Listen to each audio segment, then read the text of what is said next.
จิตให้ตั้งมั่นแต่ว่าก็ต้องอาศัยเครื่องประกอบอย่างว่าแหละอย่างมีทานอย่างมีศีลอย่างมีการบำเพ็ญเนกขมะคือการฝึกจิตให้ตั้งมั่นจนรู้แจ้งตามความเป็นจริงคือปัญญาของสิ่งทั้งหลายทั้งปวงย่อมมีความเพียรพยายามย่อมมีความอดทนนะแล้วก็เข้าใจความจริงนะโลกิยะสัจจะเป็นแบบนี้โลกุตระสัจจะเป็นแบบนี้เรียกว่าสัจจะมีอธิษฐานนะบารมีตั้งใจมุ่งมั่นสู่จุดหมายอย่าค่อยเควออกจากทางคำว่าอธิษฐานบารมีนั้นตั้งใจมุ่งมั่นสู่จุดหมายเดียวพระนิพพานอย่างสี่แหละแล้วก็ต้องใช้ชีวิตแบบมีเมตตาการกระทำคำพูดใดๆทั้งปวงต้องอาศัยหลักความเมตตาอันดับต้นแรกถ้าเข้าใจคำว่ารักตนรักใดที่จะเสมอด้วยรักตนไม่มีก็ต้องเข้าใจความหมายมันให้แจ่มแจ้งบ่มีผู้ใดต้องการให้คนอื่นมาฆ่าเจ้าของมาทำลายเจ้าของมาลักของเจ้าของมาปล้นมาจี้มาข่มเหงมารังแกเจ้าของบ่มีเห็นบ่หรือมีอยู่บ่เนาะ นั่นเดี๋ยวคำว่าเมตตาก็ดีเมื่อรู้ในตนเองแจ่มแจ้งดีแล้วก็ต้องรักผู้อื่นเสมอได้ตนตัวบัดนี้เห็นผู้อื่นเป็นดุจดั่งแขนขาอวัยวะของตนช่วยเหลือแบ่งปันนี่กรุณากระตือไปมีเมตตาแล้วก็มีกรุณาช่วยเหลือเป็นปันเท่าที่ทำได้เท่าที่มีแล้วก็มีมุทิตาบ่อิจฉาริษยาผู้ใดไปในทางที่ดีโมทนาสาธุนำตลอดที่เห็นเขาเจ้าทำดีบ่แม่นแค่ทำดีเนี่ยบ่แม่นว่าแค่เฮาไปเห็นคนลากงาใหม่ออกจากข้างทางเฮาก็โอ้ยดีแล้วเนาะสาธุก็แล้วได้ล่ะเห็นเขาจะเอาหินเอาดินไปถมหลุมถมหล่องตอกลอกแตกแลกตามถนนทางก็โอ้ยดีเนาะก็สาธุตัวแม่นบ่ล่ะซั่นแหละ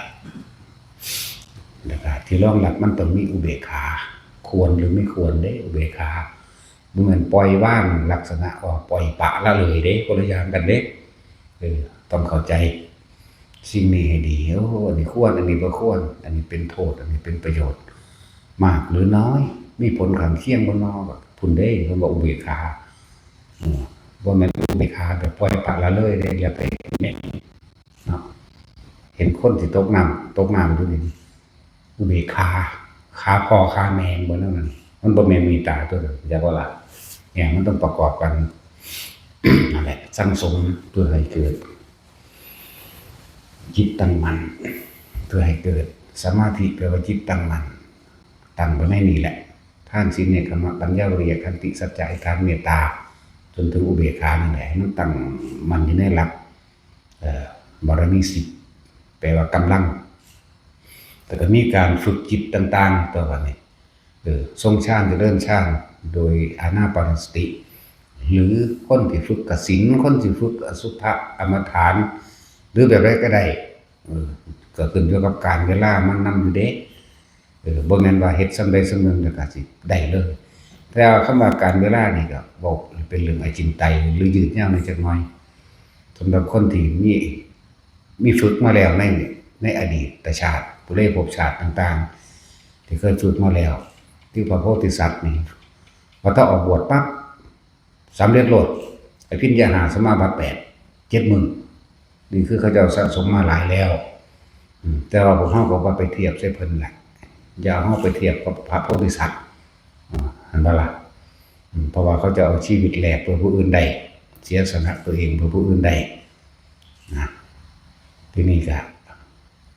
ให้ทุกคนฝึกสะสมไปเรื่อยๆนั่นแหละเพราะว่ากำลังจิตหรือกำลังฌานต่างๆของเฮาคือแนะนำให้ทุกคนเอาออกมาใส่ประโยชน์นั่นแหละออกมาใส่อย่างเช่นเอาอาการปิติต่างๆมารักษาโรคตัวเองมาปรับธาตุตัวเอง เผากรรมตัวเองก็ว่าไปคือเลยเอาอาการปิติทั้งห้ามาใช้เป็นประโยชน์ในการรักษาโรคยังว่าความประเสริฐอันอย่างหนึ่งของกายคือความไม่มีโรคเห็นปะความไม่มีโรคเป็นรากอันประเสริฐเนาะ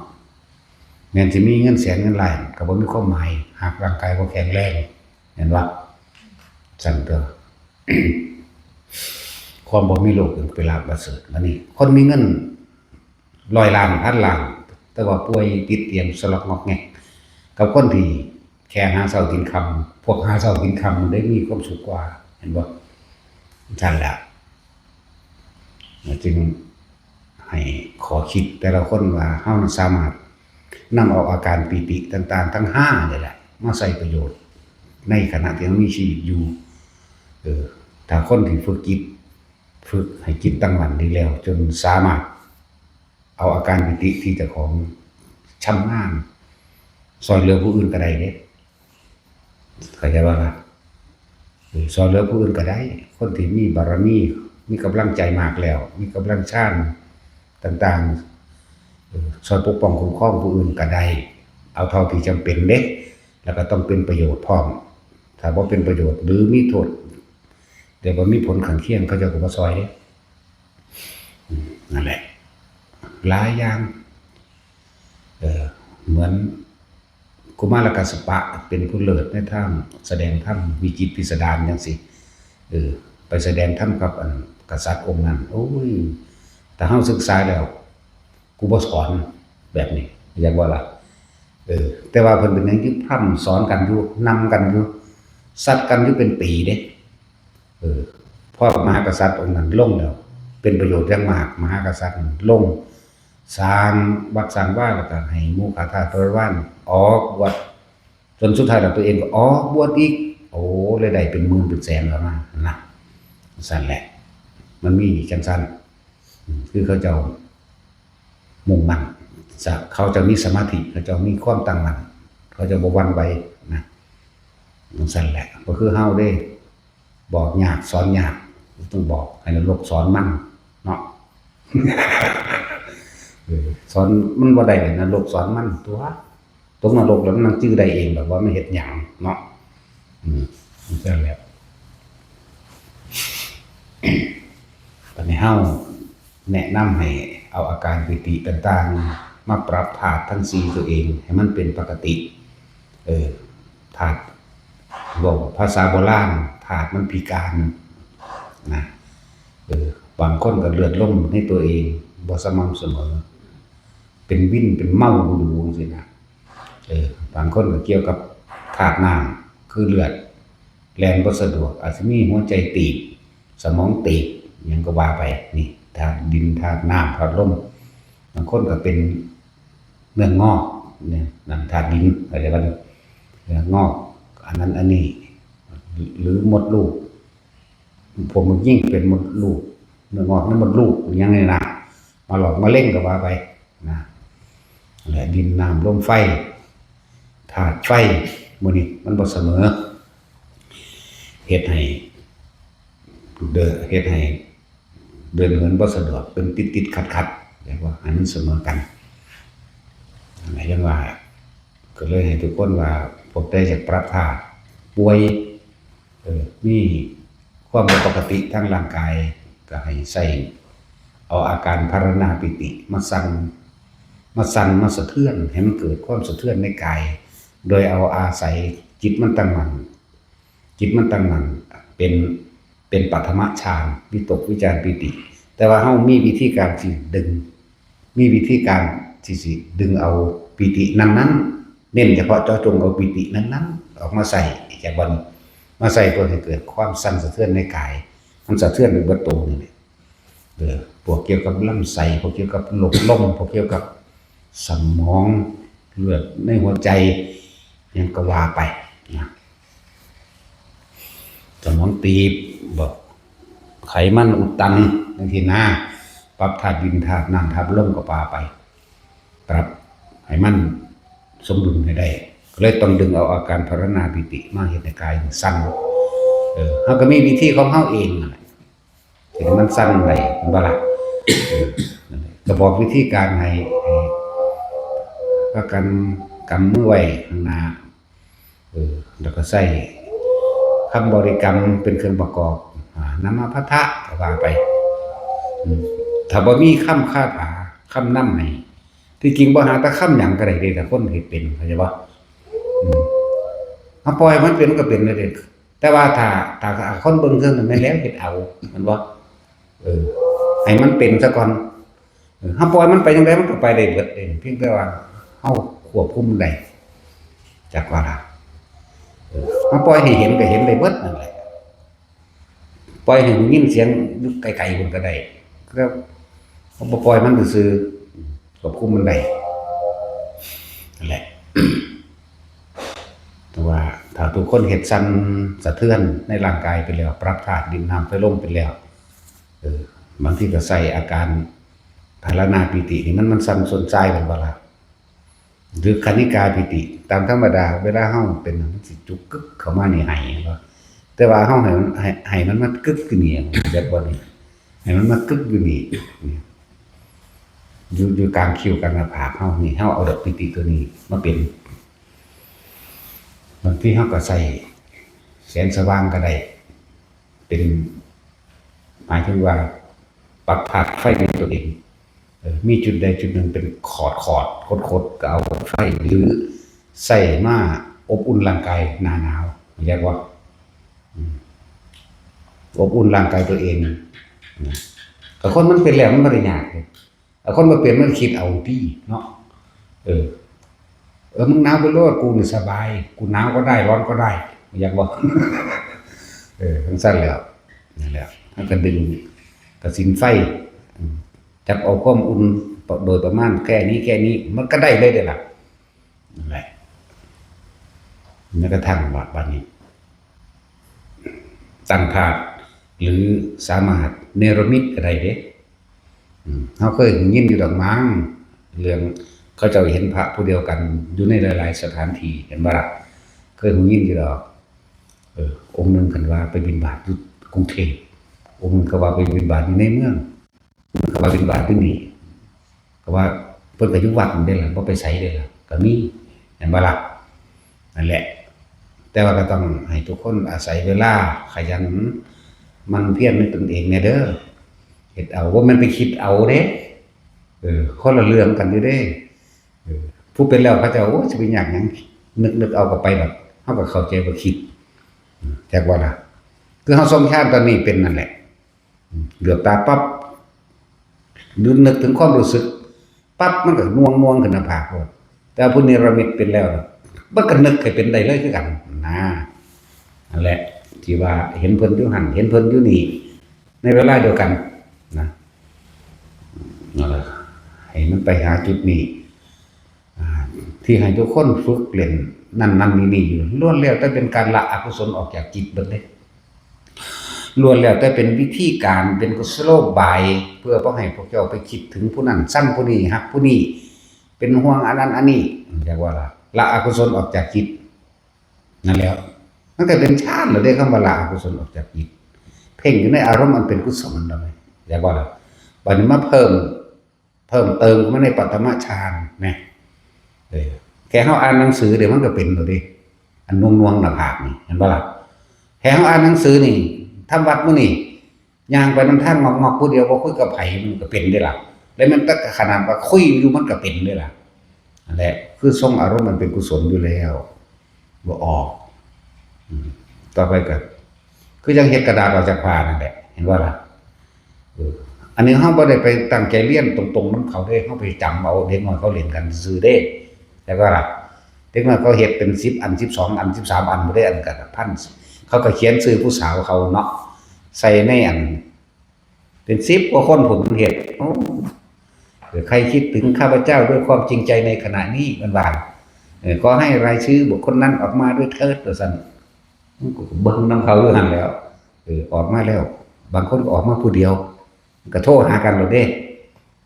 บัดนี้บางคนมันออกมา2คนมันโทรผู้นี้แล้วมันก็โทรอีกผู้นึงเด้แล้วเขาก็จีบกันนั่นแหละเขาก็แอบเบิ่งดูอ๋อเจ้าคือฮู้ว่าซั่นจังซั่นแล้ว แหละเฮาก็เอาเฮาก็เฮ็ดคือกันที่แรกเฮ็ดแบบนี้แหละเออใครยังรักข้าพเจ้าอยู่เด้เฮาบ่ได้ว่าคิดถึงเด้ มันออกมาอีหลีเลยจังซั่นเด้เฮาเฮ็ดไปหนักกว่าเขาอีกบ่ได้ว่าใครคิดถึงข้าพเจ้าด้วยความดีใจในขณะนี้ขอให้รายชื่อบุคคลนั้นออกมาด้วยเถิดทั้งบ่ได้ว่าเด้นั่นแหละเฮาว่าไปหนักกว่านั้นอีกจักบ่ล่ะ มันก็มีมันก็ออกมาอีหลีแล้วก็เฮ็ดเล่นไปเรื่อยเล่นไปเรื่อย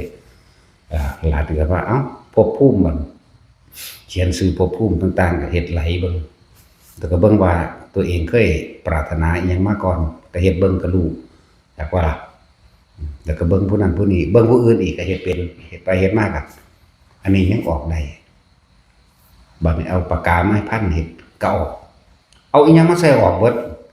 ก็เฮ็ดก้อนหินแน่นั่นใหญ่ขึ้นคือว่าห่วยไม้ไผ่2ข้อไงไม้ไผ่บ้านแหมเขาจะค้อน2ท่อนไงเพิ่นเด้เอาผ้าห่มแล้วพันบุมออกคือกันเว้ย ต่อมาก็เฮ็ดทรงหนังสือเด้อทรงหนังสือก็ได้อีหลีต่อมาเอาเจ้าของตัวพันเองเลยบัดนี้พันอุ้มรุมเขาเด้ทีเดียวนึงได้ออกออกอีหลีไว้นะเฮ็ดเด่นไปเฮ็ดเด่นมาเฮ็ดทั้งนั้นก็ออกทั้งนั้นมันก็ออกทั้งนั้น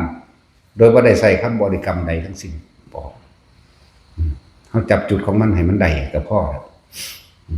ช่องว่างระหว่างความว่างจริงๆก็รอยต่อในระหว่างลมหายใจเข้ากับออกคิดว่าแท็กซี่สุดนี่เวลามันออกมันนี่น้อยนึงเด้พาเส้นผมออกมาเป็น16เสี้ยวแล้วแง่เข้าไปนั้นบางสำนั้นแหละมันจัง16เสี้ยวว่าเส้นผมมันใหญ่หรือมันน้อยเดี๋ยวนี้มันจะไปพาได้ปานนั้นเนาะแง่เข้าไปในหั่นแหละในช่วงขณะเดียวนั่นแหละดีมันแง่บ่เข้าซั่นดอกเปรียบเทียบก็คือว่างคือว่างจริงๆเลยเฮ็ดไปเฮ็ดมาตอนแรกว่าบ่ได้คิดว่ามันสิออกทะลุกำแพงได้ดอกแค่ไปนั่งไปแค่ไปยืนค่ำๆอยู่นั่นแหละคำไปคำมาได้แต่ว่ามันออกมาข้างนอกแม่มึงบัดนี้กูสิเข้าไปเปิดประตูเท่าใดมันล็อกก่อนรู้จักว่าล่ะค่ำเด่นซื่อๆนี่เด้มันทะลุออกมาข้างนอกโอ้ยไปงัดหน้าต่างบ่แห้งสิไปเปิดก่อนใดเนี่ยนั่นแหละประสบการณ์จังซั่นมันสอนเฮาเองของมันเองที่แรกบ่ได้คิดว่ามันสิเป็นได้ขนาดนั้นคิดว่าเอาขอนไม้ออกได้ตัวเองออกจากผ้าได้ซื่อๆเด้พวกหมู่พระเฮานี่มีผ้าจีวรอยู่แล้วเฮ็ดเป็นบ่ดันมันเฮ็ดเป็นแต่คนละบ่กูสิสูญได้บาดพอเลยบอกว่าให้ฝึกเล่นเนาะถึงวิธีเฮ็ดได้หรือยังบ่ได้ตั้งแต่สัวสร้างน้ำมะเขือก็ยังอยู่โดนแล้วก็เลย มันแต่จอนเด้ได้ล่ะมันมาบ่ยังขึ้นไปครับโอ้ยสัวสร้างเป็นตัดฟ้าเมื่อใส่หูอย่างนี้เด้ก่อนภาษาของง่ายๆนึงก็ได้เอาแต่ของพันผ่าพันบ่เป็นติเด้อนี่เฮ็ดแล้วบ่นอกแล้วครับนั่นแหละต้องไปน้ำผ่าเฮ็ดไปเรื่อยๆจนเป็นดอกหาวิธีตัวเล่นไปเล่นมาผ่าที่ว่ามันก็ใหญ่กระดอกเนาะเห็นบ่เข้ากับตัวเองพันคือกันกับอันพันกระดาษนี่เด้เข้าใจบ่พันเจ้าของเองได้ผ่าแม่ได้ผ่าพื้นเดียวพับลงมาเฮาก็เน็กมันขอบๆนี่ไว้ก็กิ้งตัวเองไปโลดเนาะเห็นบ่ซั่นบ่แม่นพันจังซี่เด้ก็พับเจ้าของไว้พอดีกับตัวกูก็พันไปเลยตัวบัดนี้ก็พันออกมาตัวมันคูรูอยู่ทั้งผ่ามันได้ล่ะอยู่ทั้งเทิงนั่นเด้คิดออกบ่เด้อนี่มีสมองจักคนบ่มื้อนี้เฮ็ดเล่นซั่นบ่มีโคลาเฮ็ดไปหรือยังมีโคลาบ่ได้เฮ็ดบ่มีสมองยังดอกนี่ก็เลยพากันเฮ็ดกันเล่นไปตัวเป็นการทรงชาติเจริญชาติเป็นการเพิ่มกำลังจิตให้เจ้าของได้จักบ่จนถึงขั้นเนรมิตต่างๆได้ตัวจักบ่ล่ะเอาไว้แต่ใส่เวลามันจำเป็นใส่เวลามันสุกละหุกตัวถ้ามันชินแล้วคนเฮาตกประมาณนี่คนละอย่างกันเด้ แต่ว่าสำหรับผู้จิตตั้งมั่นนี่แล้วบ่มีคำว่าตกประมาทจักว่าล่ะบ่ตกใจบ่ตกประมาทมีสติตลอดการทุกเมื่อปึ๊บแต่ว่าสิใช้อันใดเป็นเครื่องป้องกันผู้อื่นก็ได้ป้องกันตัวเองก็ได้จักว่าแล้วก็ฝึกเรียกว่าฝึกวัดสีให้เกิดความคล่องแคล่วว่องไวของจิตของการอธิษฐานจิตหรือเนรมิตบางอย่างเพื่อเป็นการป้องกันภัยตนเองจังซี่ป้องกันภัยให้ผู้อื่นมื้อนี้ได้ทั้งนั้นตัวแต่สิเว้าเรื่องผู้อื่นก็บ่คักคือเรื่องของว่าเนาะสึนามิปีกายหรือปีซื่นน่ะเขาว่าหลวงพ่อไปดึงมันขึ้นมาจากมันตกอันอีหยังน่ะมันก็ยังฟ้าวแล่นมาหาอยู่หลวงพ่อไปฮอดญี่ปุ่นเด้ ธรรมดาบ่มาฮอดมันโอ้ยให้ใส่เงือกๆหลวงพ่อซอยผู้ขาจังหลอดจังซี่กูซอยแมงบ่กูนอนหลับโกนเก้อกูสิรู้จักหยังนำมึงแน่จักว่าล่ะซั่นแล้วแม้กระทั่งตกตั๋วเครื่องบินก็ยังได้ขึ้นเที่ยวนั้นได้โอ้ยว่ากูไปซื้อให้อีห่ากูบ่เคยขึ้นเครื่องบินกูย้านนั่นแหละเลยว่ามึงสิมาตู้กูเด้เนาะกูมีแต่นอนเด้กูบ่ได้เฮ็ดหยังเป็นว่าจังซี่ก็แล้วตัวเนาะจังซั่นแหละหลายเด้อล่ะเที่ยวตะกี้บ่ได้ตะกี้อันเวียดนามบ่ทันได้มีกระเช้าเนาะแท็กซี่กูไปมาหลายเที่ยวเลยเด้ บ่ฮอดโอ้ยบีบแข้งบีบขาเดี๋ยวนี้เขามีกระเช้าเด้อาจารย์ไปบ่เฮาว่าซั่นโอ้ยบ่ค้านก็บ่ไปดอกเพิ่นปานว่าไปเด้ ปานว่าไปเด้เว้านำเขาบ่เป็นอันเดียวกันกับเขาเฮ้ยกูนอนหลับอยู่พี่ยังว่าอยู่สิก็มีนั่นแหละหลายแบบหลายอย่างโพดดอกเบรกรถมื้อนั้นได้เบิดขอให้นึกถึงนะรถที่ส้นเขาหลวงพ่อเอามืออันสุกรถไว้จังซี่ว่าซั่นมันว่าโอ้ยมันก็ดีใจจนมาหาเนาะแม่กูบ่ได้ขังเด้ว่ากูขังกูไว้แต่เรื่องของกูก็นอนโฮมบ่าปกหัวตุสุอยู่เด้ว่านั่นแหละรถที่ส้นรถส้นล้มลงแล้วรถที่แล่นมาเหยียบแต่ว่ารถเบรกได้กระทันหันกึกนั่นแหละถ้าอธิษฐานจิตเป็นก็ได้ทั้งนั้นแหละนี่ฝึกบอกว่าได้ปิดบังเด้อยากให้ทุกคนเป็นอยากว่าแล้วก็ใส่สิ่งตัวเองฝึกหัดมานี่เป็นประโยชน์จักประโยชน์บ่เด้อประโยชน์ผู้อื่นนะบ่แม่นประโยชน์แบบเห็นแก่ตัวเอาแต่เจ้าของเด้นั่นแหละโอ้ยมันหลายคนดอกนี่แบบหยุดรถได้เลยนั่นจักบ่ล่ะมันสั่นแหละมันก็มีเด้อล่ะเขามาเว้าให้ฟังตั้งแต่ก็ไปบิณฑบาตนำเขาถ่ายรูปคู่กันพร้อม อยู่ขอนแก่น บ่ได้ไปไสจักเทื่อ เอาถ่ายรูปถ่ายออกมาเบิ่งแม่นอีหลีแม่ แม่งไผเนาะคือกูแท้จังว่าเด้อซั่น เป็น กูอยู่บ่นอดีว่าเขาเว้าดูหลายก็ก็แล้วเด้อล่ะเนาะแล้วส่วนเว้าแนวใหม่อีกตัวนั่นแหละการฝึกจิตให้ตั้งมั่นก็เกิดขึ้นเป็นกำลังกำลังนี่เอาไปซอยผู้อื่นได้จักบ่ล่ะว้ายทางคนสิตายเฮายังไปดึงมาได้ไหมเนาะคนของเฮาเนี่ยคนอยู่ในนี่ก็รู้จักพูดดอกเรามาก็ถามเราเบิ่งตั้งแต่18 19เรางามดอกแต่ว่าตอนเราเฒ่าแล้ว งอนอีกซะแล้ว งอนก็เป็นเด้แต่ว่าเฒ่านั่นแหละ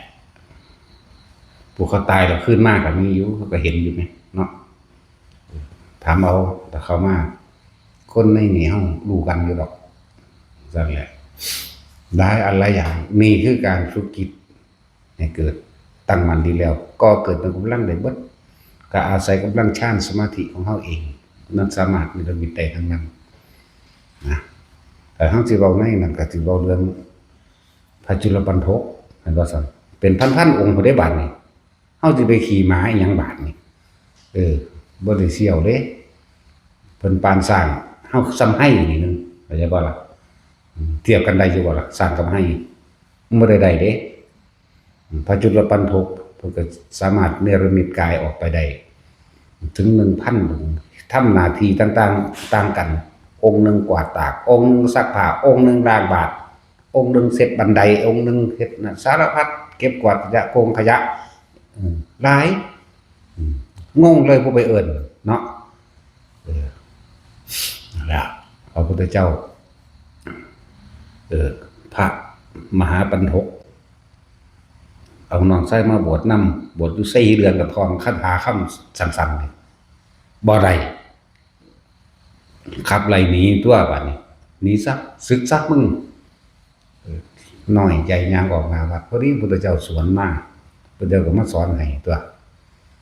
พระพุทธเจ้าองค์จริงๆบ่ได้เพิ่นนั่งอยู่งานนิมนต์พุ่นอย่าว่าล่ะอันนี้องค์ปลอมๆเด้นี่ องค์เนรมิตเอาเด้นี่มาสอนให้จักว่าล่ะจังซั่นแล้วเอาผ้าไปจุ่มน้ำไป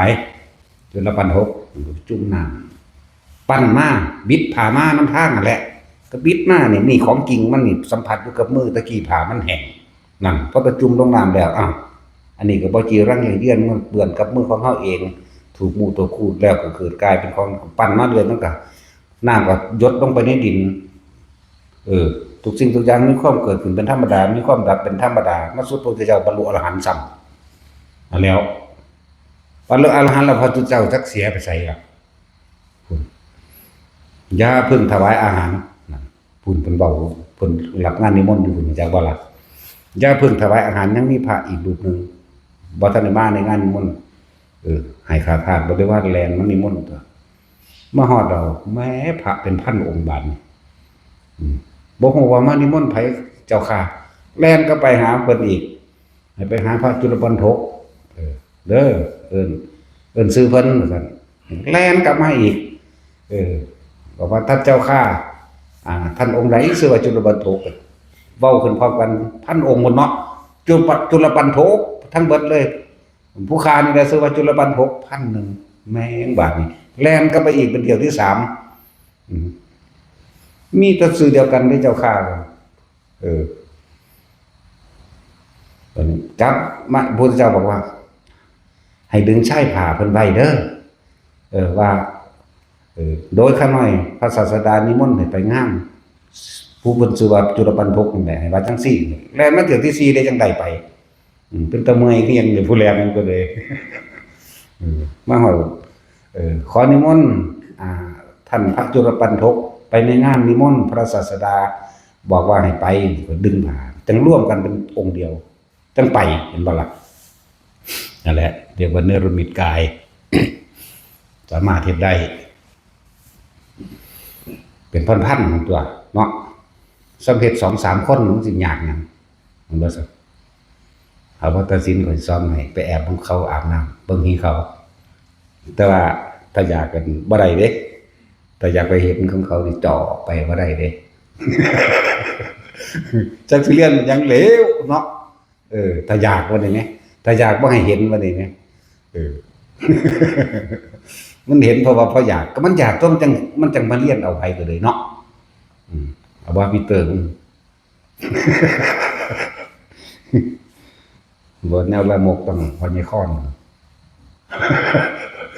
สั่นล่ะเฮ็ดได้ทั้งเบิดนี่แหละที่ว่าฝึกไปเรื่อยก็เฮาเป็นของเล่นของอยู่ด้วยการทรงฌานเจริญฌานบ่แม่นว่าเฮาสิเอาฤทธิ์เอาเดชอีหยังเด้เรื่องเฮาเน้นย้ำมีจุดหมายเดียวนิพพานเท่านั้นเด้แต่ว่ามันเป็นเครื่องอยู่คนมันบ่ทันได้ตายว่าซั่นมันก็ต้องมีแนวตื่นเต้นแต่ว่าตื่นเต้นโดยธรรมเด้อันนี้ตื่นเต้นโดยเป็นกีฬาสมาธิเด้แต่มันหอได้มันหอแข่งกันพุ่นล่ะไผสิเร็วเนาะ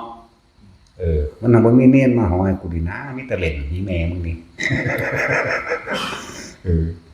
แต่นี่เฮ็ดได้จักองค์แล้วมึงเอ้ยกูนี่เอาเลยนะ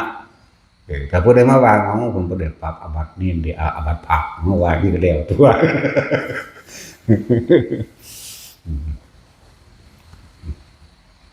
หาแล้วสิกิมันเฮ็ดได้ทั้งเบิดนั่นแหละบ่ว่าสิเฮ็ดให้กายลอยขึ้นนี่ดึงอุปงคาปิติขึ้นมาใส่นั่นว่าซั่นทำให้กายมันลอยขึ้นไปในอากาศ แต่จับจุดได้แล้วมันทั้งใดดอกทำให้กายทั้งใหญ่ขึ้นก็ได้เห็นว่าเขาเจ้าในตำราว่าพระสังกัจจายพระกัจจายนะเพิ่นงามเลยซั่นเนาะเพิ่นก็ยังอธิษฐานตัวเองเนรมิตตัวเองเกิดกลายเป็นพระอ้วนๆนั่นน่ะซั่นแหละก็ยังเฮ็ดได้แหมในตำราก็มีมาเทียบกันอยู่ได้ล่ะพวกอันเขาเจ้าเรียนมหาเรียนปริญญาเรียน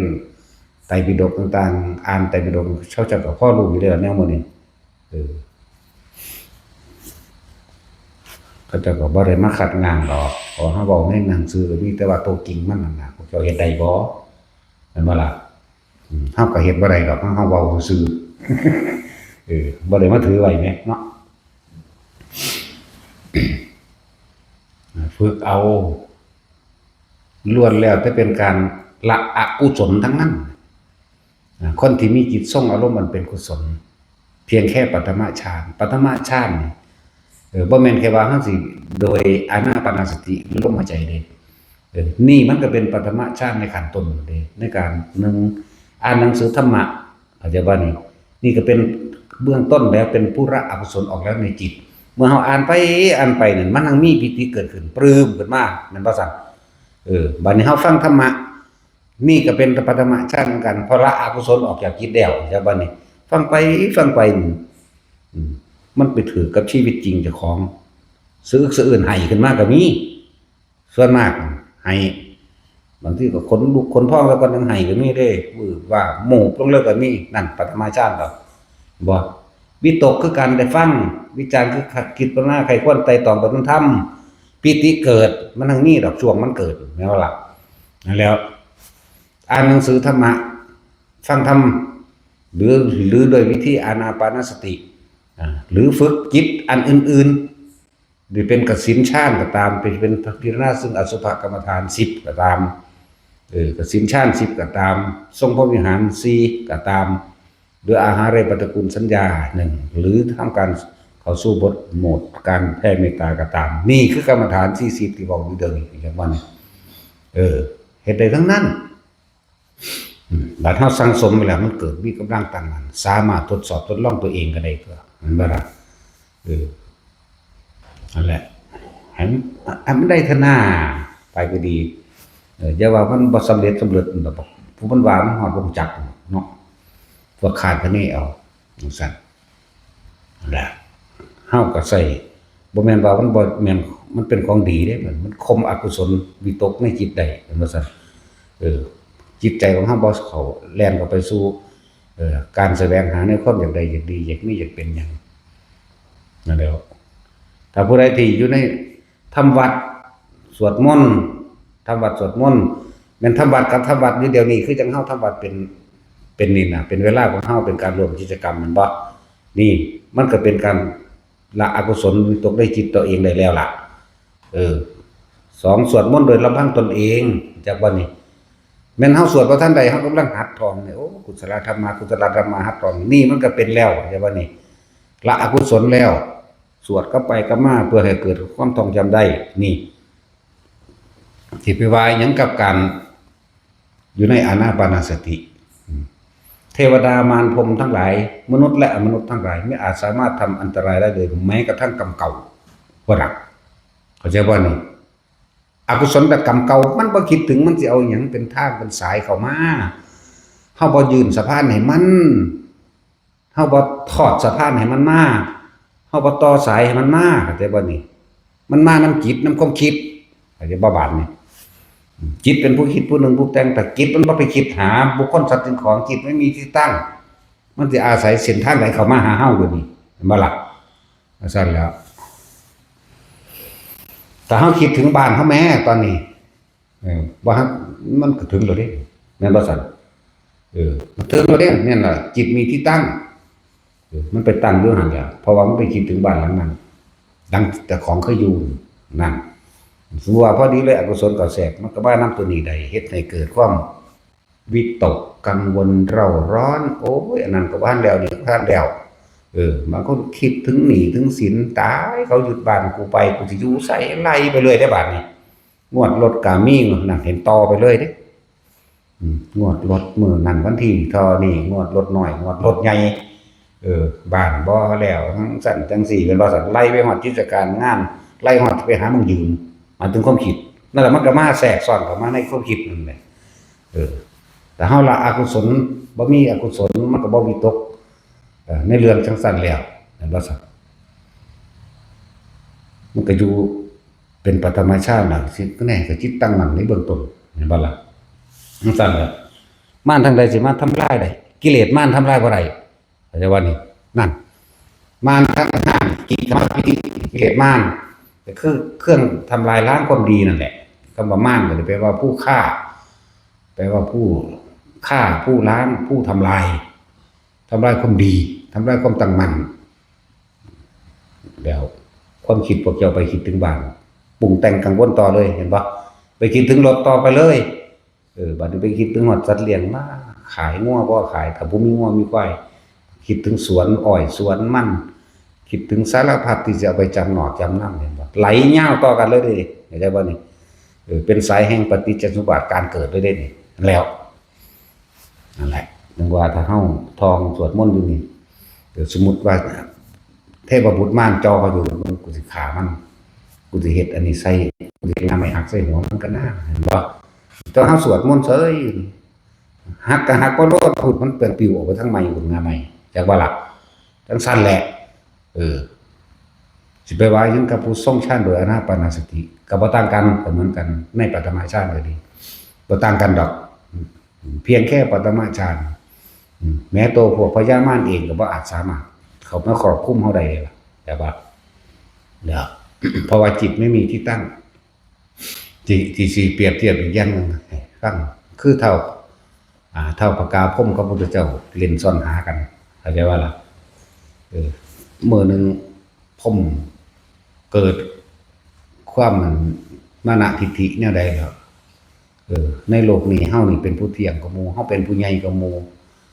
โลกนี้ผู้ใดสิเสมอเหมือนเฮาบ่มีเลยเกิดความเย่อหยิ่งขึ้นมาเห็นบ่ล่ะถ้าปากกาพรมพระพุทธเจ้าสิไปปราบมานะทิฏฐิให้เพราะว่าเพิ่นเขาเจ้าเคยเป็นหมู่กันพระข้าพรหมเคยเป็นหมู่กันในสมัยพระพุทธเจ้ากัสสปะบ่ล่ะเพิ่นก็เป็นนางเติ้งหัวแล้วพระข้าพรหมเธอจะกล่าวอย่างนั้นเลยเห็นล่ะในโลกนี้บ่ไม่มีใครเป็นใหญ่กว่าเราไม่มีสิ่งที่ว่าเที่ยงสิ่งที่ว่าสุขล้วนแล้วแต่มีความเป็นอนิจจังล้วนแล้วแต่มีความเป็นอนัตตาสุดท้ายแล้ว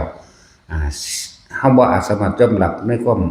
เป็นอนิจจังอนัตตาได้คือไม่เที่ยงไม่จีรังเฮาก็สิเป็นทุกข์คือเก่าได้ยินแต่เสียงที่เสียงใครวะนะนั่นแหละเพิ่นจึงปรากฏกายให้เห็นพระโมคคัลลาพระสารีบุตรพระกัสสปะพระศาสดาไปไหนหนอปูนเห็นพระพุทธเจ้าปรากฏอยู่บนศีรษะของเท้าพระกาพรหมพระโมคคัลลาขึ้นไปนั่งวับไปปรากฏอยู่นำกันพระสารีบุตรวับไปปรากฏนำกันพระกัสสปะวับไปปรากฏนำกันเห็นบ่ล่ะสั้นแล้วเขาจะไปปราบมานะทิฏฐิมีความเห็นผิดว่าเที่ยงอย่างว่านี่มีความเห็นผิดว่าเพิ่นเป็นที่สุดแห่งทุกข์แล้วมีความเห็นผิดว่าเป็นความบ่มีหยังเสื่อมเข้าใจบ่มีความเห็นผิดว่าตัวเพิ่นเองน่ะสิดลบันดาลเอาผู้ใดก็ได้เข้าใจว่าสั่นตัวแล้วพระพุทธเจ้าจังว่าก็เลยไปปราบมานะทิฏฐิให้เพิ่นก็เลยว่าก็เลยเรียนวิธีกันให้หาจิตแล้วก็ให้หาจิตเล่นซ่อนหากันเฮาก็ให้มันเข้าใจง่ายสุดดอกถ้าพวกเธอว่าเที่ยงก็เลยเล่นบักท่าทายกันว่าจงหาดวงจิตเรียกว่าจงหาดวงจิตจงหาจิตวิญญาณของแต่ละองค์ว่ามันสิหาเห็นหรือบ่เห็นจักว่าล่ะเพิ่นสิเทียบคำว่าเที่ยงเพิ่นสิเทียบคำว่าจีรังยั่งยืนเพิ่นสิเทียบคำว่าอนัตตานั่นแหละเพิ่นก็เลยให้พญามารไปลบซ่อนซะก่อนเพิ่นสิหาเองเข้าใจว่าจิตมีที่ตั้งฟังพญาปากาพรหม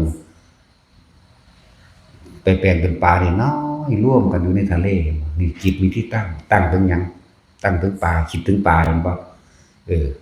แต่เฮาไปซ่อนเป็นปลาอยู่ในมหาสมุทรอันกว้างใหญ่ไผสิไปหาเฮาเจอได้ไปล่ะพุทธเจ้าก็นี่ไงเธอเป็นปลาอยู่นั่นมีที่ตั้งล่ะเห็นบ่กลับมาใหม่อีกไปแปลงเป็นก้อนหินอีกนั่นก็ไปตั้งก้อนหินนั่นจิตมีที่ตั้งมันก็เห็นนั่นตัวเป็นก้อนหินมันยังไงนี่ก็มาอีกแปลงเป็นนกเจ้าขาวแปลงเป็นนั่นเป็นนี่สารพัดจนเฮ็ดเป็นหยังก็สร้างแม้กระทั่งแปลงเป็นน้ำนี่เห็นบ่น้ำแปลงเป็นน้ำเด้จะเป็นอันหนึงซ่อนอยู่ในน้ำใช่บ่ล่ะทั้งเป็นน้ำเหมือนกันนั่นแหละพุทธเจ้าก็นี้เป็นน้ำนี่เห็นบ่ย่อมปฏิเกิดจนหาแล้วมั้งหาจังไดก็บ่เห็นแล้วจิตเพิ่นบ่มีหม่องตั้งไหมเรียกว่าล่ะจิตบ่มีหม่องตั้งหมายถึงบ่คิดถึงสิ่งใดสิ่งหนึ่งเพื่อที่จะได้อย่างหนึ่งหรือเป็นอย่างหนึ่งเรียกว่านั้นเพิ่นบ่เป็นหยังเลยเพราะฉะนั้นเราจะต้องแปลงเป็นปลาแม่นบ่เราจะต้องแปลงเป็นน้ำเราจะต้องแปลงเป็นก้อนหินเราจะต้องแปลงเป็นนกนั่นเป็นบ่ซั่นบัดนี้จังซั่นแหละแต่ว่าศาสดามันบ่มีแนวเป็นเนาะตินั่งอยู่หัวนั่นแหละได้ยินแต่เสียงเห็นไหมอยู่หั่นยอมบ่ล่ะเพิ่นก็ให้หาจิตวิญญาณให้หาจิตวิญญาณของพระโมคคัลลามังพระสารีบุตรมังพระกัสสปะมังนั่นมาบ่เห็นนั่นแหละจึงยอมจึงฟังธรรมบัดพุทธเจ้าพระเจ้าแสดงธรรมในอนิจจังทุกขังอนัตตาให้ฟังเพิ่นก็บรรลุได้ล่ะแน่โอ้หลวงปู่หาถ้าจิตเธอยังมีที่ตั้งอยู่ในความปรารถนาอยากได้หรืออยากเป็นความเกิดยังมีอยู่นี่แต่ว่าถ้าบุคคลผู้ใดหมดความปรารถนาแล้วความอยากได้และอยากเป็นไม่มีจิตไม่มีที่ตั้งเทวดามารพรหมทั้งหลายย่อมหาไม่เจอเข้าใจว่าล่ะเนี่ยหาบ่พอตัวเพิ่นก็ได้บรรลุเด้ตะกี้ผู้นี้ดึงเพิ่นเด้สมัยเป็นหมู่กันท้าวพกานี่แม่พกานี่กับโชติบาลมานพหมายถึงพระพุทธเจ้าเฮาแสวงเสวยชาติเป็นโพธิสัตว์เคยดูถูกพระพุทธเจ้ากัสสปะไว้ก่อนเด้น่ะสัมมาสัมโพธิญาณจะมาจากไหนกันเล่าไส้หัวจากเวลาเมาเหล้าจักหน่อยบ่เด้กินเหล้าอยู่เด้ ก็สิเมาเว้าเข้าข้างมันซื่อดอกว่าเว้าอีหลีโลดเมาเหล้า เป็นไส้หัวไปแต่กระทาประกายมาส่วนเข้าวัดโอ้ยจะภาษาอะไรกับสมณะหัวโล้นนั่นเป็นว่าดูถูกกันนั่นแหละมันจึงเป็นเหตุให้เวลาพวกเดรัจฉีหรือพวกบ่เคารพนับถือโอ้ยพวกหัวโล้นนั่นแหละกรรมของเพิ่นจังว่าล่ะสมณะหัวโล้นนี่พูดที่แรกๆก็เป็นจังซั่นเบิดเด้เพราะว่าเพิ่นไปกล่าวเพราะว่าเพิ่นเคยเห็นแล้วพูดดินี่พูดถึงอดีตเพิ่นสมัยเพิ่นก็เป็นนายโชติบาลเป็นคนเมาเหล้าว่าล่ะตอนแรกที่พระพุทธเจ้าองค์นั้นพระพุทธกัสสปะเดินทางออกมาเพิ่นออกจากเมืองมาเรียกว่าย่างเอามาเอิ้นหยังภาษาราชศัพท์ส่งหยังส่งพระเดินน่ะบ่โอ้ยมีสมองแล้วบัดนี้ ทรงพระหยางเอาบ่แม่นเด้ ทรงพระดำเนินเพิ่นหยางเอานะมันก็เป็นกรรมอันหนึ่งของเพิ่นนั่นแหละเพิ่นได้หยางเอาบ่คือองค์อื่นๆเด้บ่เดี๋ยวบอกเรื่องนี้ก่อนจังเว้าเรื่องพระจังเว้าพื้นพระกัสสปะบัดนี้พระพุทธกัสสปะได้เบิ่งพระมหากัสสปะเพิ่นแยกชื่อออกพระพุทธเจ้าโคดมพระพุทธเจ้าเฮานี่สมัยเป็นนายโชติบาลสวนกันเพิ่นก็ย่างมาผู้นึงออกมาจากป่าผู้นึงสิไปป่าแต่ว่าได้ถามว่าท่านจะไปไหนหรอกหรือว่าเราจะไปทำการอภิเษกสัมมาสัมโพธิญาณก็เลยเลี้ยวเบิ่งหน้าอุ้ยสัมมาสัมโพธิญาณจะมีมาจากที่ไหนกันเล่าท่านพูดถึงแต่สิ่งที่ไม่มีก็ใส่หัวอย่างนี้เด้จนตรัสรู้แล้วบัดนี้มีสาวกหลายขึ้นแล้วท้าวปกานี่เพิ่นไปฟังธรรมมาจนเพิ่นสำเร็จฌานใดนั่นแหละเรียกว่าล่ะจนสำเร็จฌานใดก็เห็นคุณค่าออกบวชนำกันเจ้าที่แรกบ่ทันออกบวชแต่ว่าชักจูงชักชวนชักแล้วชักอีกพยายามดึงเอาหมู่ขนาดนักเด้บ่ธรรมดาเด้อยากให้หมู่ได้ดีนั่นแหละ เว้ายังไดก็ว่าโอ้ยพวกสมณะหัวโล้นอันนั้นไม่ได้ทำงานทำการอะไรแหละ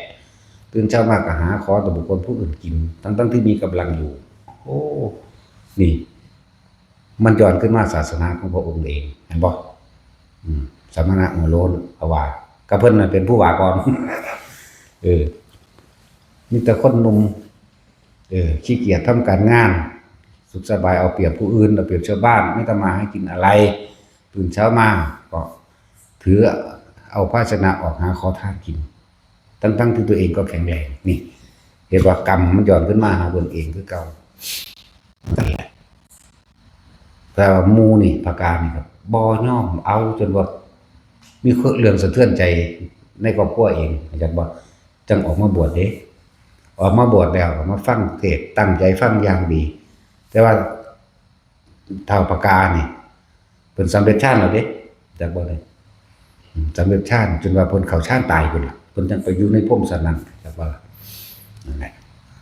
เพิ่นว่ามันสบายเพิ่นบ่ออกมาเพิ่นติดสงบติดฌานติด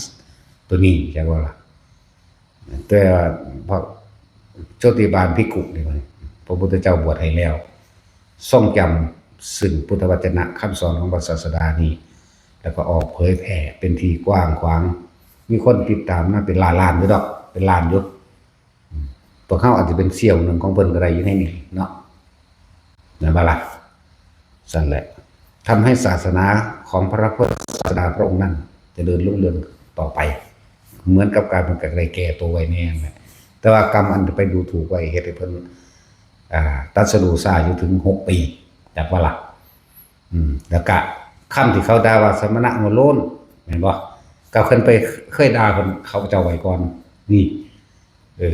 ไปทั้งใดก็ว่ามีแต่คนหนุ่มคนแข็งแรง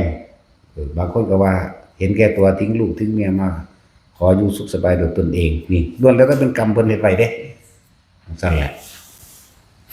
แต่ถ้าว่าโดยความพยายามเพราะว่าเพิ่นเห็นคุณค่าของหมู่เพิ่นในสมัยเสวยชาติเป็นโพธิสัตว์ชื่อโชติบาลตลอดทั้งปากาพรหมเป็นหมู่ที่มีคุณมากเด้จังว่าเพราะฉะนั้นเพิ่นสิพรากออกจาก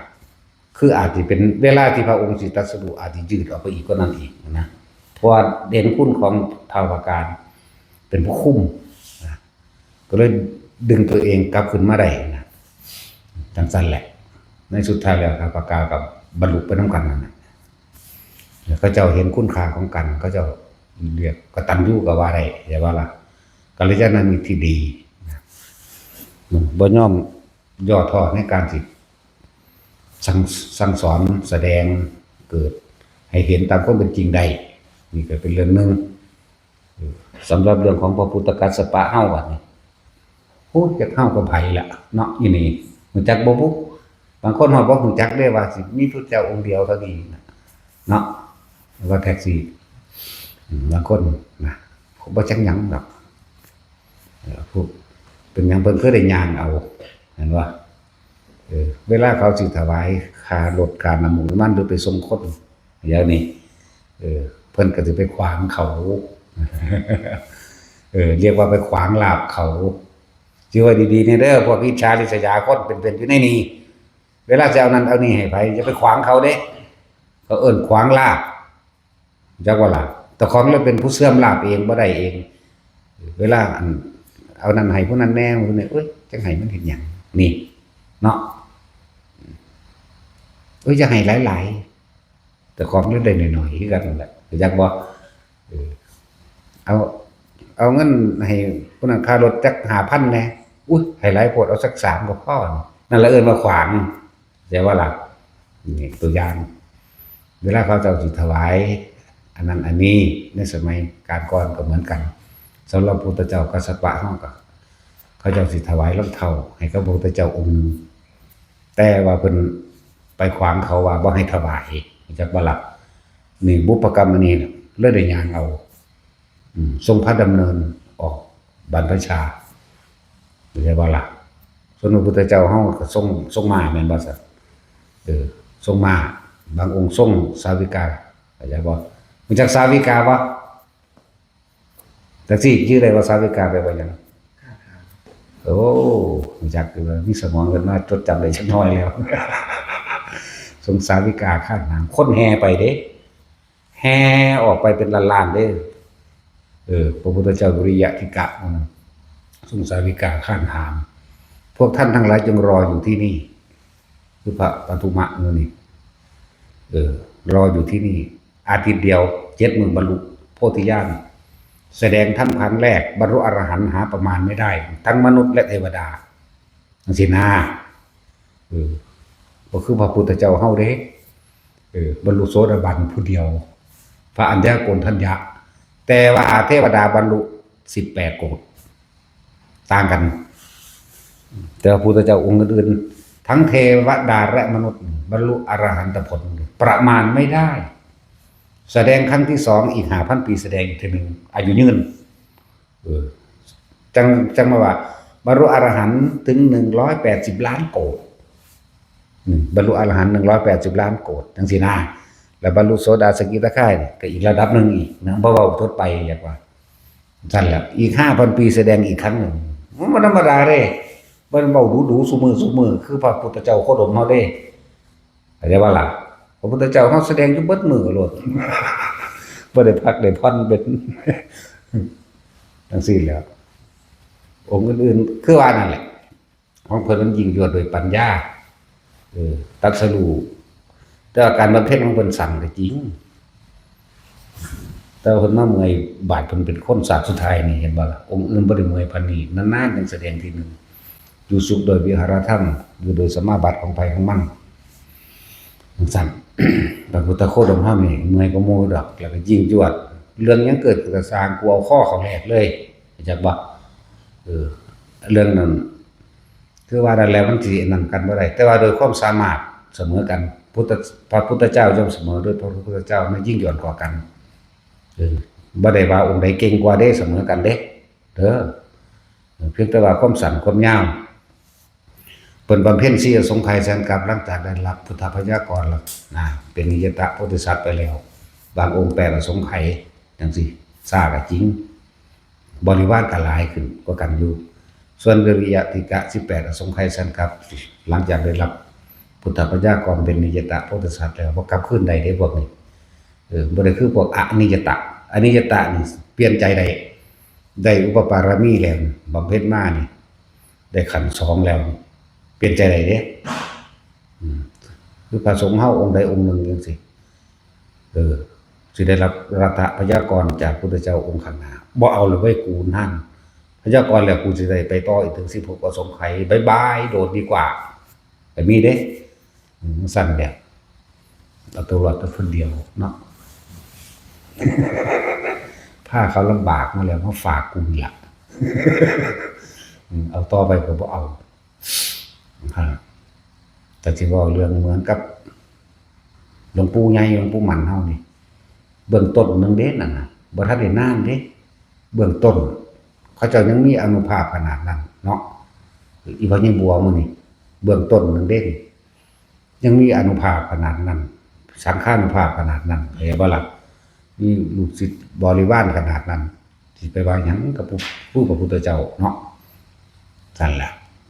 เขาเจ้าเปลี่ยนใจได้เขาเจ้าเป็นเบื้องต้นหาขั้นต้นเด้น่ะบ่ทันได้อุปปารมีสำเร็จน่ะเข้าใจว่าล่ะมันธรรมดาเด้อจังเพิ่นไปเห็นนั่นหลวงพ่อครูบาศรีวิชัยเห็นบ่เพิ่นเห็นทุกข์ยากลำบากหลายทั้งหลายอันหลายอย่างที่ถือกันแกล้งเนาะถูกจับไปขังมั่งถึงนั่นนี่สารพัดที่เขากันแกล้งเลยเพิ่นไปส่วนกันที่เพิ่นเคยเป็นอ้ายกับน้องกันหลวงปู่มันเคยเกิดเป็นอ้ายว่าน้องพี่การบำเพ็ญเพียรรู้สึกว่าทนทุกข์ยากแล้วลำบากให้มาปฏิบัติแบบนี้ซะเข้านิพพานในศาสตร์นี้เถิดเพิ่นก็ขอบบุญขอบคุณกราบคารวะกันเด้นั่นนี่ว่าท่านพี่ขอให้ท่านพี่จงพิจารณาเองเถิดเปิดให้เบิ่งโอ้ได้รับพุทธพยากรแล้วเพิ่นก็จังบอกลูกศิษย์เพิ่นไว้หลวงปู่มันว่าถ้าท่านนั้นศรีวิชัยจักทำประการใดอย่าไปตำหนิติเตือนท่านเด็ดขาดเข้าใจว่าล่ะเพิ่นบอกขนาดนั้น อย่าไปตำหนิติเตือนอย่าไปแตะต้องเด็ดขาดขอให้พวกท่านทั้งหลายจงโมทนายินดีกับท่านเถิดนั่นสั่นแหละเขาจะบ่ยุ่งกันเลยบัดนี้อย่ากันล่ะสั่นแหละจึงมาสอนหลายๆอย่างให้โดยเทคนิคสอนหลวงปู่ครูบาค่ำแสนแน่คือยังอริยวงศาจารย์แน่มื้อนี้ก็สอนที่กำลังสอนให้พวกเจ้าอยู่เดี๋ยวนี้จากวันนี้สอนทรงชาติเจริญชาติอีหยังอิทธิบาทต่างๆมื้อนี้แหละโดยมื้อนี้แหละแต่ว่าบางอย่างเฮาก็เอามาแตกแขนงเอาเองเด้มาทดสอบทดลองไปซั่นแหละเพิ่นก็สอนให้เบื้องต้นจักบ่ล่ะคือการจับจุดอุณาโลกนี่ได้จากหลวงปู่หม่ำเด้นี่จักว่าล่ะเพราะว่าแต่เก่าก่อนเฮามีแต่ออกนอกสนุกสนานเพลิดเพลินอยู่กับของแปลกประหลาดเรียกว่ามีแต่ออกนอกอย่างเดียวว่าตั้งปั๊บไปทั้งไม้โลดคุณไปฟ้อนน้ำผู้สาวคุณมุ้ยมันก็เป็นตะสะอ่อนกระดอนเนาะเนาะพญาคอนมีแต่ผู้งามๆผิวพรรณสีชมพูใสๆสักเดจักเบิ่งดากอีใดก็นิ่มๆเนาะแล้วก็แซมซ้ำบ่ตดเหม็นอีก เขาบ่ขี้บ่เหี่ยวเด้พวกนั้นกินไก่เขาก็หอมคือหยังอยู่เด้ธรรมดาเป็นตาดมคือหยังนี่บ่คือคนตัดสินดอก บ่เป็นตาดมจังเม็ดอุ้ยกวนฮิปโปเกียกตมมื้อใดก็เลยสิหูไปปะออกมาเนาะ นั่นแหละผมมีแต่พวกงามเป็นร้อยเบิ่งเขาอาบน้ำอยู่สระอโนดาตนี่แหละไปเด้ตะกี้ไปดีๆเด้มาจากบ่สระอโนดาตอยู่ไส สั่นแหละอยู่ในหูดังนี่แหละคนได้อยากเห็นก็ฮู้กับอยู่ในหูดังเอาเด้อหรือพวกเจ้าสิไปกรุงเทพ แล้วฝึกเล่นฝึกฮู้ฝึกเห็นเล่นไปเรื่อยมาก็เบื่อดอกจักว่าล่ะเล่นมันคักๆลงมันเบื่อดอกวะคนเฮาเวลามันมีคือจังเฮามีอาหารนี่แหละตะกี้บ่มีหมักม่วงเนาะไปเห็นหมักม่วงผู้ใดก็โอ้ยน้ำยาใหญ่อยากบ่ล่ะแตกออกน้ำโพงแก้มรถหมักม่วงหมักขามหมู่นี่เนาะว่าแต่เห็นอยากกินของผู้อื่นมันเป็นหามยังกระดอกอ่ะนะบ่บาดเจ้าของมีแล้วแม่งเป็น100ต้นมึงโลนขับดินอากลากของเฮาบ่อยากเนาะเหมือนกันเฮาฝึกเล่นฝึกนั่นนี่ไปเรื่อยๆมันก็เบื่อเองดอกสิไปใส่เลยมันเป็นซะก่อนมันมีซะก่อนเถอะอีหยังก็ดีเนาะจังซั่นเด้อเห็นอันถือกินตำมะขามซื่อๆเบ้ยหีโผงแก้มทั้งในน้ำลายแตกนัวเอาโลดเนาะเห็นบ่ถ้ามันบ่อึดเดี๋ยวมันก็บ่อยากเด้ถ้ามันมีแล้วมันก็บ่อยากได้บ่อยากเป็นต่อไปอีกเด้หยังก็ดีเนาะจังซี่แล้วถึงว่าฝึกเล่นไปเถอะมันบ่ออกนอกลู่นอกทางจุดหมายนี่เฮามันมีอยู่แม่จังแต่เล่นซื่อๆเลยเว้ย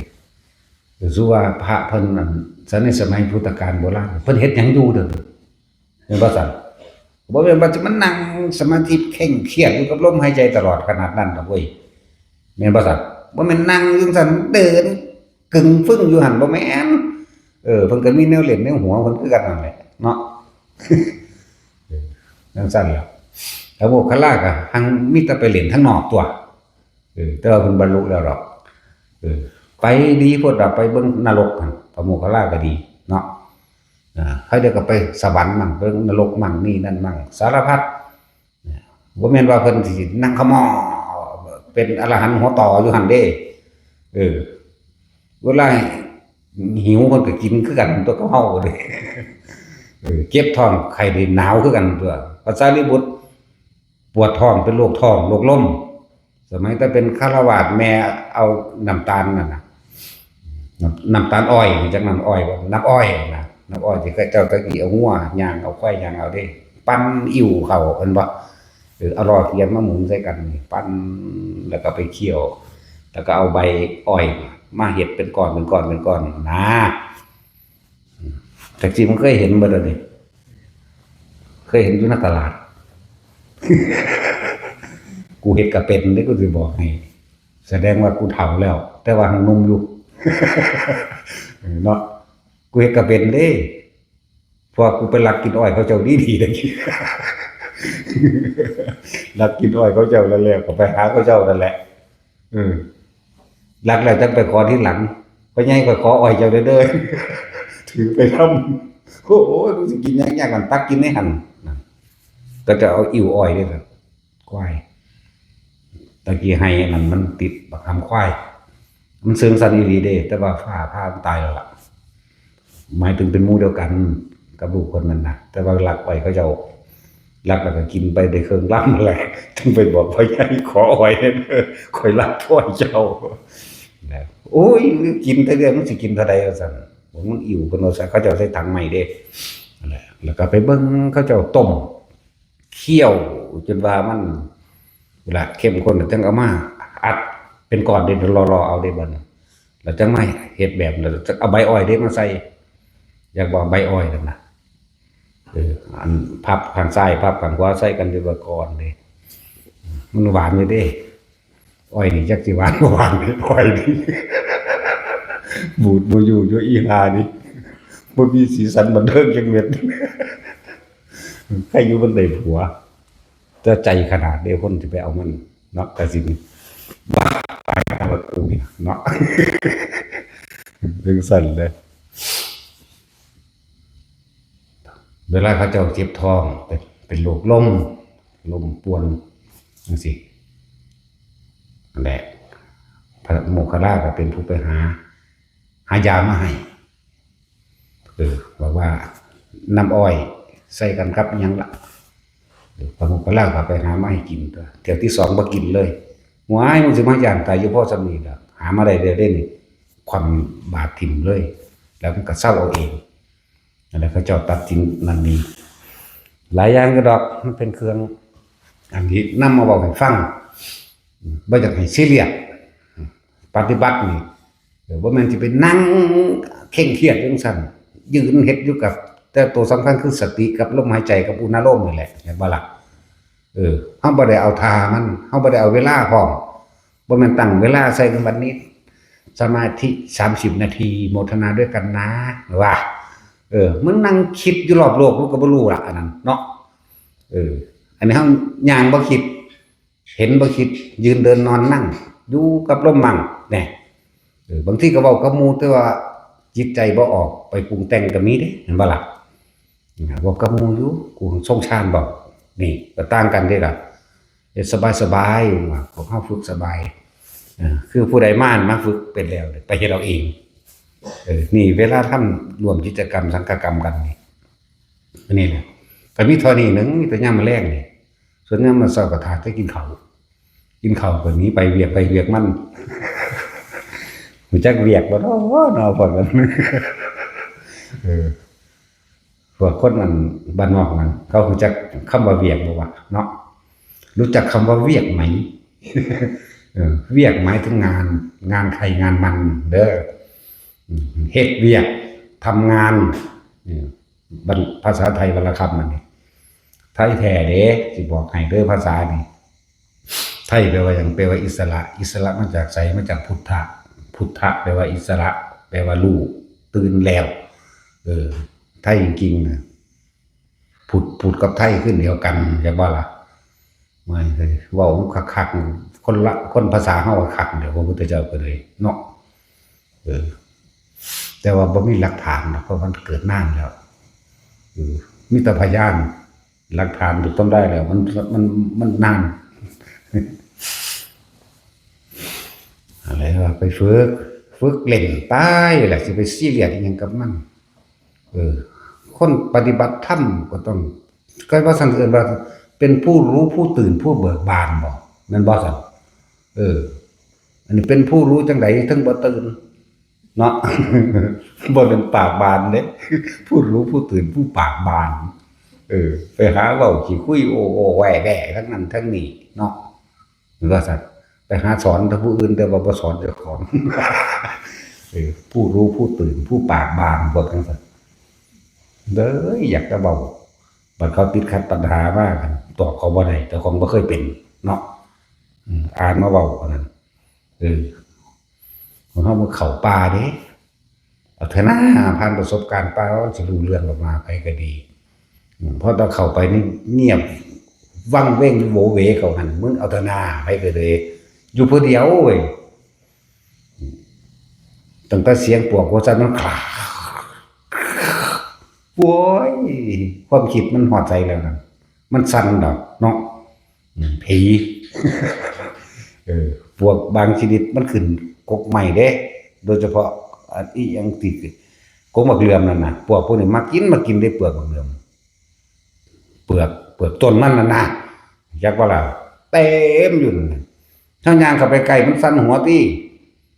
อันขี้มันนั่นคูลงมาเนี่ยธรรมดาขนลุกหยาบขึ้นแล้วเห็นว่าสั่นมันคิดมันก็ขนลุกของตัวของเฮาบ่ได้ออกจากลมหายใจหนึ่งบ่ออกจากอุณโลมหรืออาการปิติจุดใดจุดหนึ่งที่เฮาตั้งไว้เลี้ยวเบิ่งก็บ่มีหยังเบิ่งความคิดก็เลี้ยวเบิ่งได้ล่ะจักว่าสัญชาตญาณว่าสัญชาตญาณมาจากสัญญาความจำได้ไม่รู้ที่มันเคยผ่านมาหรือสัญชาตญาณญาณมาจากคำว่าญาณะสัญชาติมาจากสัญญานั่นแหละจักว่านั่นความรู้โดยสัญญาคำว่าสัญชาตญาณคูโคประมาณก็เหลือเบิ่งซื่อก็บ่ได้คิดหยังเลยเท่านั้นแหละความรู้โดยสัญญาที่มีมาแล้วในการก่อนเรียกว่าสัญชาตญาณสัญชาตญาณะสั่นเกลือที่มันติดหน้าก่อนเขาเกิดตัวพวกจังสิเห็นบ่ล่ะนั่นแหละบัดนี้เสียงนกฮ้องแวกว่าขึ้นแล้วโอ้ยตายแล้วบัดนี้พวกนกฮูกก็บ่โผล่ไปเลยกันฮูกก็ได้บัดนกอันนกขี้ที่นกถึกทื่อเห็นไหมฮู้ยบอกคือคนคือหยังนี่เท่ฮะมันเป็นตัวเมียกับตัวผู้เข้าใจว่ามันจีบกันเด่นผู้นึงมันคือเว้ากันนี่เด้ทางนึงเท่เด้ทางนึงก็ฮ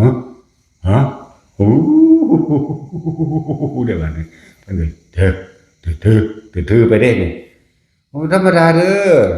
อหำหดเบิดแล้วแม่มึงบ่ได้เหือสัตว์ออกย่ำดาวก็เลยเนาะผู้คิดมันก็ย่านตัวนั่นแหละเสียงนกกี่ทีเคยเห็นบ่พวกเจ้าเคยเห็นตัวเตือบ่แต่สิรู้จักบ่ซ้ำกับตารุ่นพี่อ่ะสิมันกับตารุ่นใหญ่เติบอยู่เด้บ่ธรรมดาเด้จะเทียบใส่บ่แล้วโอ้จะเทียบหาแมงดอกมีผู้ใดไปเห็นมันง่ายๆได้นกพวกนี้ขนาดอยู่กลางเว้นเฮามันบ่ได้ย่างเฮามันบ่ได้จับกงไม้สูงเด้มันบินก็บินบ่ไกลเด้ตกตูมพุ่นฟงพุ่นเลยพุ่นเด้บินก็บินอยู่เด้เวลามันขึ้นกงไม้ก็บ่มันบินขึ้นได้เด้มันค่อยๆขึ้นจากนี่เนี่ยมันมาทางดินนี่แหละเฮานั่งอยู่ห่มไม้ทึบๆโดดตึกของคนอยู่ผู้เดียวเงียบๆมันดังแห้งคือหยังได้อีหยังกระสังดังบักแห้งดังตึกขึ้นไปหน้าไม้กองลงบัดลงมาอันนี้กลางเว้นมันมานอนจากว่าจังมันกินกลางคืนหรือกลางเว้นแล้วก็เห็นซักหน้าไม้โกงลงมาเอาหัวหมูลงบุกหมูลงในอกมันน่ะมันนอนก็เลี้ยวเบิ่งอยู่ตอนมันห้องก็จังหูจักว่ามันเป็นนกทื่อหรือนกขี้ทีหูเว้ากันเนาะมันจีบกันแหมแล้วแต่พอเห็นหนังสือวิทยาเนี่ยแล้วถ้าพวกเขาป่าสิเข้าใจดอกนะมันเป็นแนวใดแต่เฮาปกติโดยมันบ่ได้ย่านมันตะเกามันก็เลยเป็นธรรมดาแต่ว่าถ้าลึกๆเข้าว่าที่เอาจริงๆก็ย่านคือกันเด้ย่านตายอยู่เด้แต่ขึ้นป่าขึ้นดงแล้วบ่เคยย่านบันไหวปานใดถ้าเข้าจริงๆในความอย่าเยือกตรงหัวใจย่านตาย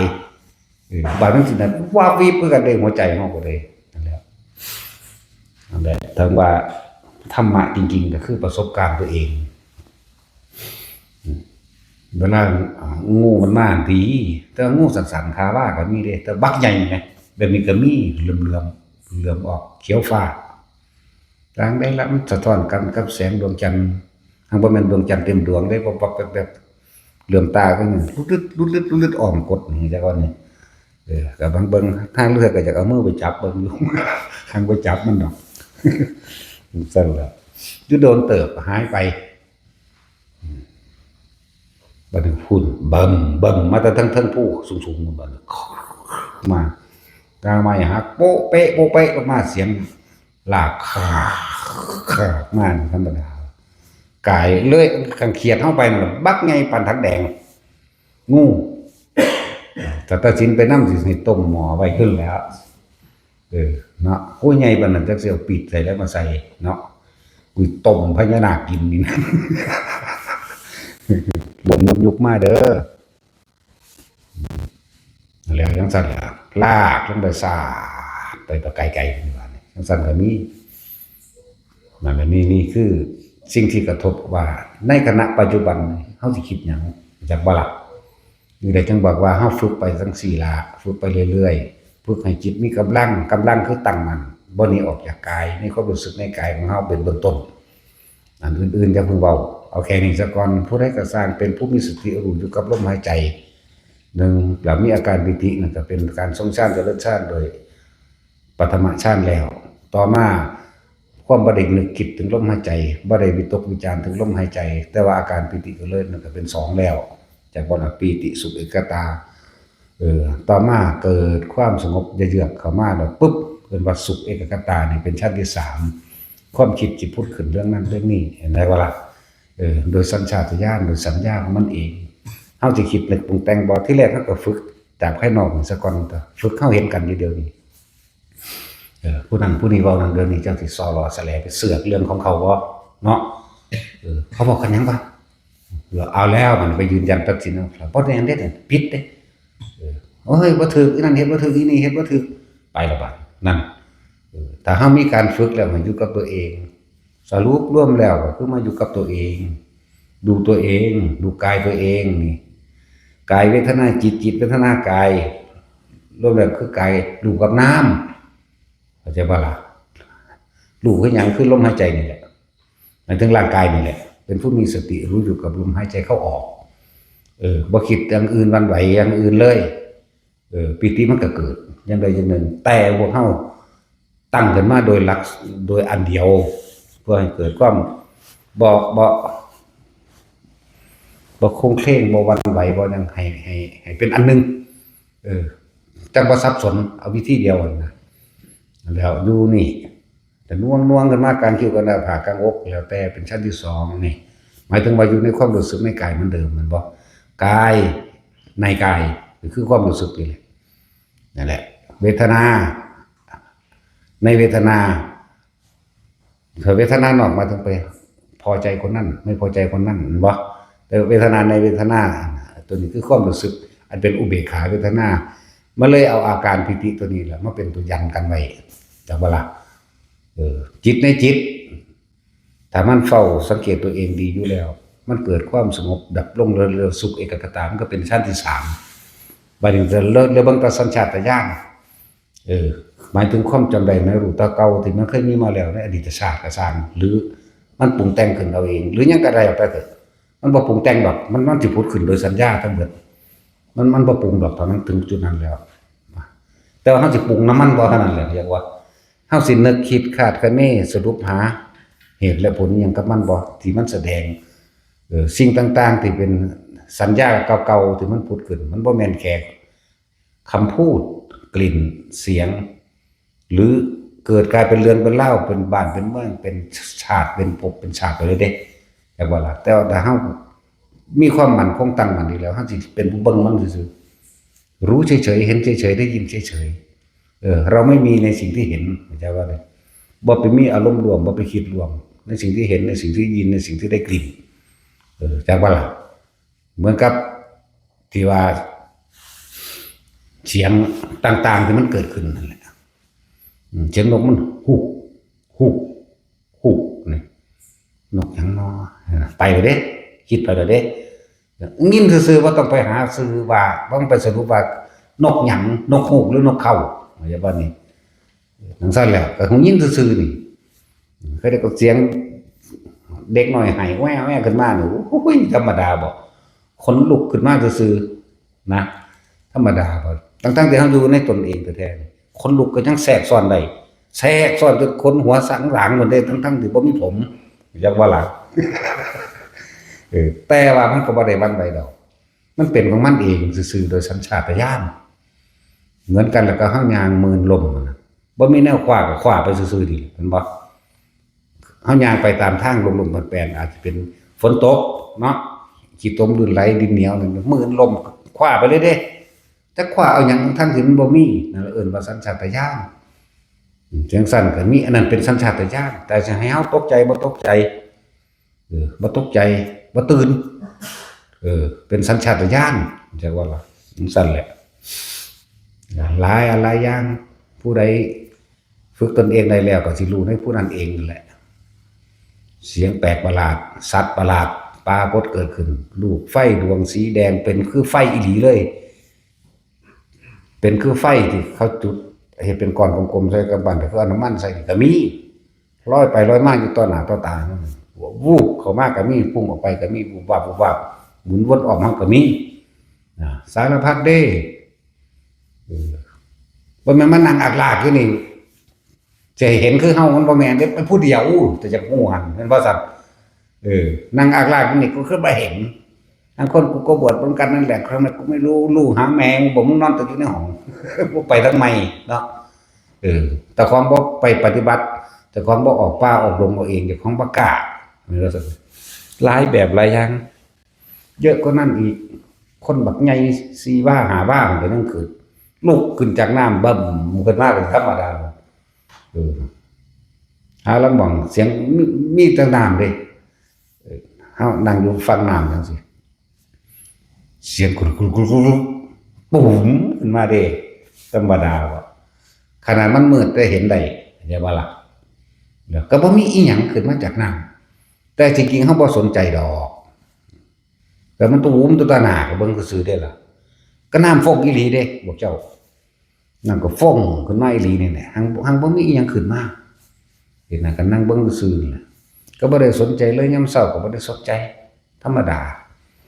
เฮ็ดอยู่จังซั่นล่ะห่างแต่กันรำคาญข้าวชานแมงเลยจบอย่างว่าล่ะเอาสมาทาน